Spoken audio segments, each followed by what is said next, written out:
In the Select Committee, and I commend the bill to the House. Andrew Williams. Thank you, Mr Speaker. I rise on behalf of New Zealand First as the Building and Construction spokesperson to speak on the Building Amendment Bill number 4. New Zealand First has said previously in this House that we will support good policy, but we will oppose bad policy. In this case, we are opposing this bill because we believe it contains a certain amount of bad policy that is not in the best interests of New Zealand or New Zealanders. We seem to not learn by our mistakes of the past, Mr Speaker, and we seem to go full circle and repeat our mistakes. We went through the whole episode of the leaky homes saga in the 90s and through the 2000s, which has cost this country in excess of $20 billion. As a result of that, Mr Speaker, this country now has a huge debt hanging over its head, which can only get larger, not smaller, and in fact, more and more leaky buildings are being found by the day. And that doesn't just mean leaky homes, Mr Speaker, that includes leaky schools, leaky hospitals, leaky commercial buildings, leaky all sorts of buildings, and leaky buildings of any nature in this country. What we're basically doing in this bill, Mr Speaker, is now basically opening the books even wider to allow self-regulation, in a sense, of the building industry to a great extent. It's basically taking the regulatory side away from the local authorities and the councils who would at this point be overseeing much of this work and giving it back to the industry to say, well, you self-regulate, here are the rules, this is what you will do, and you must comply with it. But, Mr Speaker, as we all know, rules are there to be broken, and that's exactly what has occurred throughout the leaky home situation, and that's what will occur again, Mr Speaker, through this building amendment bill. And I'm so sad to say that probably in 10 years' time we'll be looking back on this, and there will be amendments required to this bill, significant amendments to this bill, because people will say, how did we ever allow much of that to go through? Why did we go back to the Wild West in New Zealand?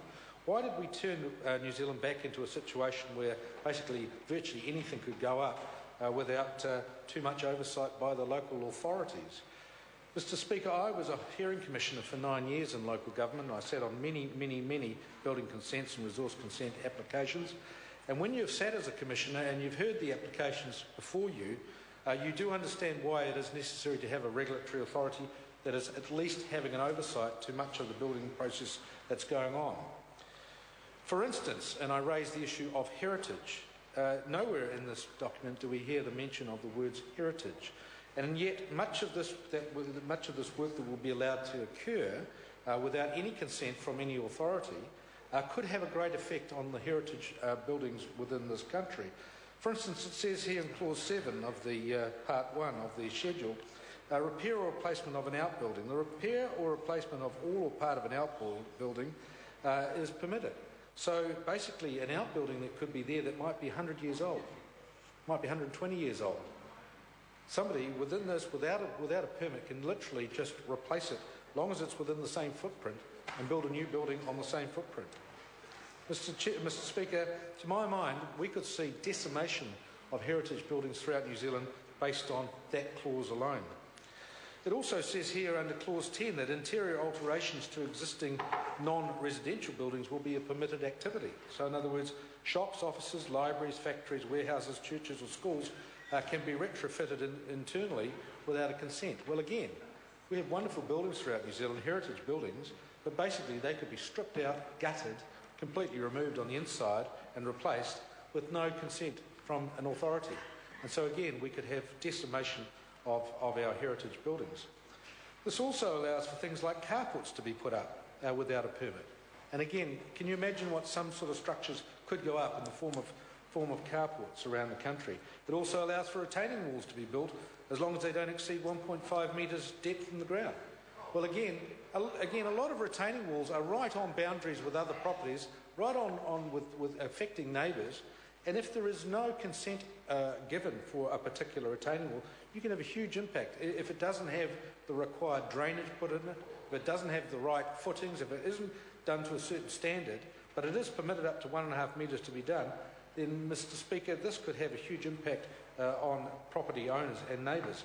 This bill allows for fences and hoardings to be put up to 2.5 metres in height. Well, most fences in most cities are 1.8 metres, and they have discretion usually up to 2 metres in height in most residential areas. This will allow fences to be put up to 2.5 metres in height. And again, Mr. Speaker, this will allow basically large fences to go up all over the place without any authority or consent at all. And if you carry on through, it allows signs to go up that don't exceed 3 metres in height. Again, large hoardings can be put up. At the moment, authorities have control over signage throughout the country and can determine where signs go and how high they are and that sort of thing.